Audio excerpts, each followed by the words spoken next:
Hey folks, it's Maxie here and welcome to a brand new TEW2020 video.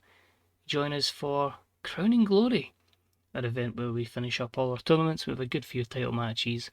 It puts us on the road to winter is coming and then on the road to a fresh new start for 2028. You can see there, it used to be the draft show and then it just became Crowning Glory since 2025. And as I said, we had it again last year. Our main event was for the AEW World Championship as Cody and Eddie Kingston battled, with Cody picking up the victory, retaining his championship. We had Top Flight win the Brodie Lee Memorial Tag Cup, and you can see there the Trios Championship, the tournament anyway, and the Trios Championship actually was won by Wardlow, Randy Orton and Richard Holiday. Cody's faction, of course, that wasn't particularly too great. But I'm quite hyped for this one. There's a lot of good things going on. There's a major change in where we're going. Stable warfare is certainly going to be the way going forward, and yeah, some people that are going a completely different direction to where they were before. So as always, thank you for joining us. Let's go. This is on AEW Plus, AEW pay-per-view. This is the 2027 edition of AEW Crowning Glory. Enjoy. So here at the Beaver Stadium, we're straight into action in front of the 100,000 crowd. And it's the TNT Championship that will open up our show. We have Keith Lee defending against Jack Perry, Swerve Strickland, and the returning Carmelo Casanova back from his rehab spell. And here with a good matchup with Keith Lee defeating Jack Perry, Swerve Strickland, and Carmelo in 12:57 when Keith Lee pinned Jack Perry with the Spirit Bomb, giving him his 6th defence of the TNT Championship. Casanova's a weak link. I think he might get rusty, but we'll double check that one in the dirt sheet. But overall, their best two performances, Keith Lee, Swerve Strickland, with some really good stuff. Jack Perry's pop capped, he's not really improving much, so I think this is probably his ceiling, as he took the loss there. Let's have a wee quick look. If we go down, negatives, yep, Sabine rusty, so we'll obviously get that as well when Ricochet and Ricky Starks come back from their respective rehab stints, and obviously Keith Lee as well getting declining physical ability. A little video package backstage, and this was basically Adam Cole alongside Hangman, and they've had a little bit of, a bromance of such. They've basically been good partners here and there, but Hangman's been asked to be a downward spiral recently, and Adam Cole's like, I just don't feel you're quite hitting the levels that we know you can be. So tonight, I've gotten us really good opponents, and I think this is going to show if you've still got a Hangman, if we can totally do this. I believe in you. That's the 69. So they're going to be in action later tonight. We then had the TBS Championship on the line. Elena Black defending against Toni Storm, so she has an opportunity she's from the other brand, but she's got her chance here, and she's taken it. About here, that great heat and good wrestling. Toni Storm defeats Elena Black in 13-17 while using the ropes for leverage, meaning that for the third time, Toni Storm becomes your TBS Championship. So a nice little shake-up here, out of nowhere.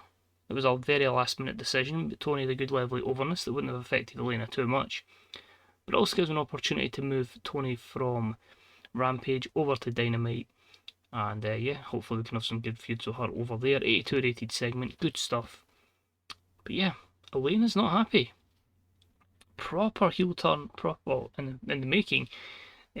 Spoilers for later, but basically just fuming that she's lost her belt here. And yeah, she just basically takes the huff in a 70 rated segment. Then that matchup that saw Adam Cole and Hangman take on FTR. Those were the chosen opponents, and they've over-delivered. I didn't expect anywhere near this, as we're about here. They had great wrestling and good heat, but FTR defeat Hangman and Adam Cole in 13:30, with Dax defeated Hangman with the big rig, or the shatter machine, how we used to call it these days. 90. Excellent. So everybody worked well together. I believe it was still the show. Nope, just regular. So regular coming in clutch there.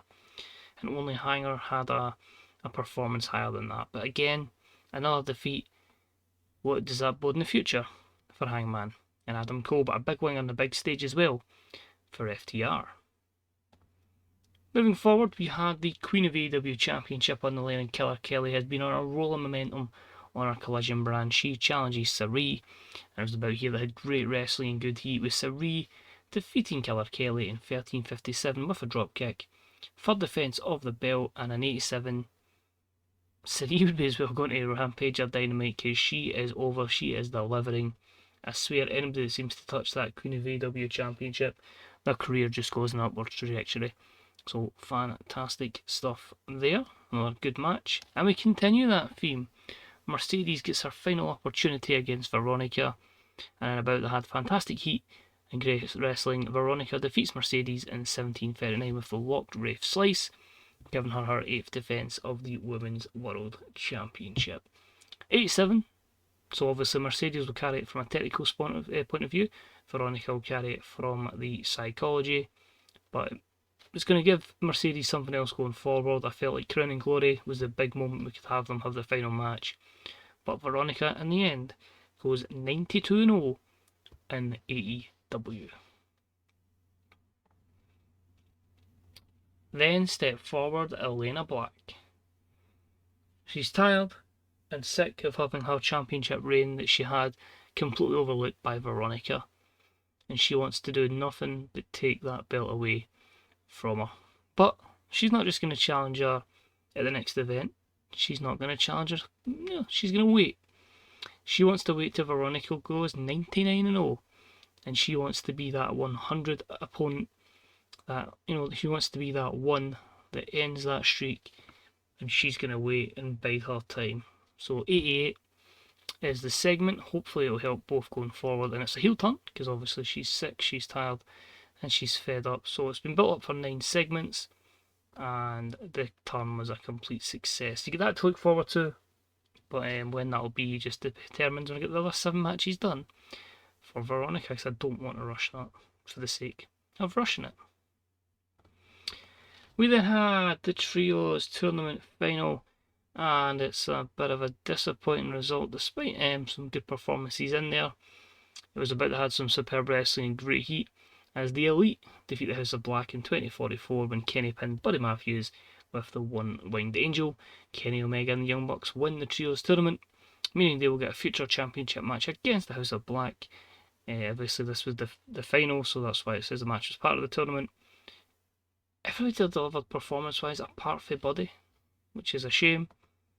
He's the fall guy, but let's have a look here. Negatives. That's a lot of people that are declining in physical ability, including Buddy Matthews. But the whole of the Elite are declining physically. That's a shame. I really need to start building a new guard. So that is the case. But the Elite, well, they celebrate the fact they're Trios tournament winners. They get their championship opportunity. They then are beaten down. We can only do a 3v1 beatdown, but just pretend it's a 3v3 by Volta, Axel Barthel, and Adrian Sevier. They annihilate the Elite. And Walter said he was the real main man in AEW. He's got his faction, Kenny's got his, Malachi's got his. As I say, a real chance of stable wars. 79 though, a few poor performances there. But we moved on to the tag team, well, the Brodie Lee Memorial Tag Team Cup. And this one had superb wrestling and good heat as the Lucha Brothers defeated the Grizzled Young Veterans in 14:20 when Ray Phoenix pinned James Drake with an assisted Fear Factor, meaning the Lucha Bros at the last minute, because it was likely to be the Grizzled Young Veterans who won, but we went with the Lucha Bros. And yeah, they get the win here, they get the cup, and it's a shame the psychology's hurt there because Penta and Ray, 98 and 94 respectively, even Zach Gibson were tremendous. 92. Poor James Drake, but good stuff there. And for some reason, my mind has went completely blank of who even are my tag champions, but I've got about 90 title belts. But if it's not Lucha Bros, they've got a match. You can tell I've not booked the tag division in a while. Anyway, speaking of tag, it is the Women's Tag Team Cup, and it was about to have superb wrestling and great heat as they're both babyface teams, I suppose. But they turned Bayley Rose alongside Becky Quinn, defeated Maya Iwatani and Deonna Purrazzo in 1812 when Bayley Rose pinned Deonna with the belly to belly suplex, meaning your Women's Tag Team Cup winners are Bayley Rose and Becky Quinn, and they will get a rematch for the Women's Tag Team Championship belt. So that will take place at Winter is Coming. So 90 there. Mayu obviously gets 100s all every week just teaming with Diona, and that's going to be with a penalty for that all being baby faces. No, it wasn't. Just Billy Rose. Oh, I thought they'd been penalised because it was 4 baby faces, but apparently not. So good stuff there. But as I say, looking forward to that. I felt like it over delivered, but it's good to finally give Bayley and Becky something to do. We then had just a show of respect and basically just showing that Mayu Iwatani and Donna went, you know what, he's been excellent, he's been very respectful, didn't cheat to win, so we'll happily shake your hand. So obviously a mutual agreement of a good battle and ready for one more, but 86 for that there. And then we had our main event. Exceptional matchup as the number 1 contender Jon Moxley challenged MJF for the belt, and MJF defeated Jon Moxley in 1808 with a pinfall victory with a Swanton Bomb, giving him his first defence of the World Title. There's a lot to speak about here, so we'll do it here. Segment rate was an 89, so that's their best matchup they've had. I was a bit worried because of psychology, but they've delivered here. I felt Mox was a good opponent, so MJF could keep the belt. The 89 plays a 92, so you're probably a 92 if you don't have the psychology penalty. And you can see here there could be a bit of switching. It says MJF hinted at a face turn, it got a little reaction, he's not very good at that role. The lead up to All Out, or All In, makes me disagree with that, but obviously the mod was set way before then. And I want to see how we can do with a potential babyface MJF down the line. But why are those turns happening? Well, MJF celebrates, of course, however, ruining the moment in his face, overshadowing his moment. Roman Inoue. I'm going to pronounce that so many times wrong, but he's here in AEW.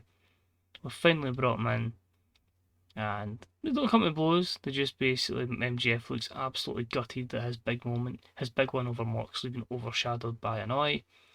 And I finish it, that was an 80. He's then beaten down by Inoue. Jon Moxley's come in the ring. He started beating him up. So he's joined in with Roman. And then Tyler Black has made his way to the ring. It's a 3-on-1 beatdown as they all beat down MJF. They won't be called the Shield, they'll be called something else in here. But they beat down MJF. MJF's going to hint at a face turn. He's going to need some help. But how can he save AEW from all these heel teams? It's all heel stables. I don't know if any baby faces. He needs help. The segment's in 84. And Jon Moxley, his turn's a complete success. We finished the show 95. I think that's quite fair. I think we had a lot of really good matches. I don't feel I was particularly great in the promo side, which is probably why, as I say, near the end of 84-80. I think our best promo was probably Veronica and Elena at the 88. So I think you get 100 there, maybe the 97 and 98. But the plan here was obviously to build towards the MJF Roman